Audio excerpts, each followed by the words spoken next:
പഴയ രേണുസുതി പോലെ കരഞ്ഞോണ്ടിരുന്നിട്ട് ഒരു കാര്യമില്ല. പണ്ട് രേണുസുതി കരയുമായിരുന്നു.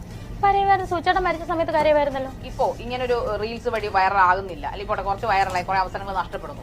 ഇനി ഒന്നും കിട്ടുന്നില്ല, ഒരു അഭിനയം കിട്ടുന്നില്ല. സിനിമ ഇല്ല, ഒന്നുമില്ല. എന്ത് ചെയ്യാൻ വല്ല ജോലി നോക്കും. വല്ല ജോലി എന്ന് പറഞ്ഞാൽ അഭിനയം അല്ലാത്ത വേറെ വല്ല ജോലി. വേറെ ജോലിക്ക് പോകാൻ അറിയാം.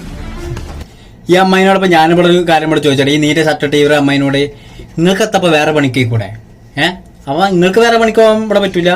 ഈ ഒരു ആങ്കറിങ് എങ്ങനെ നടത്തണം എന്ന് അറിയാത്ത വേട്ടാവളിയന്മാരെയും വേട്ടാവളിയത്താടെയും കൊണ്ടുവന്ന് കണ്ട് ഇതുപോലെ ആങ്കർ സ്ഥാനമൊക്കെ കൊടുക്കണേക്കാളും നല്ലത് അതൊക്കെ അറിയാവുന്ന ആയിരക്കണക്കിന് ആൾക്കാർ വേറെ ഉണ്ടാവും. അവരെ കൊണ്ടുവന്ന് കണ്ട് ഇരുത്തിക്കാണ്ട് നല്ല പരിപാടി നടത്തണം, നല്ല രീതിയിൽ പരിപാടി പോകും. അല്ലാതെ ഇതിനെ പോലെ എല്ലില്ലാത്ത നാവേറ്റ് തൊള്ളി തോന്നിയ വർത്താനം നിങ്ങൾ വിളിച്ചു വരുത്തുന്ന ആൾക്കാരോട് പെക്കണവിടെ ചോദിക്കുമ്പോൾ എങ്ങനെയാ പരിപാടി നല്ല രീതിയിൽ പോകും?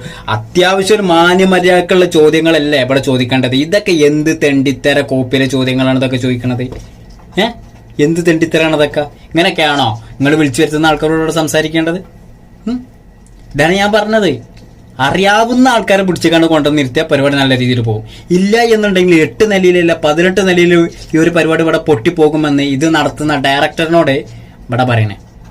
ഇതിനൊക്കെ എടുത്തിക്കാണ്ട് തൂക്കിയായിട്ട് വേറെ വല്ലേനും കൊണ്ടുവന്ന് ഇവിടെ ഇരുത്തി. അത് നല്ല ആൾക്കാരാണ്.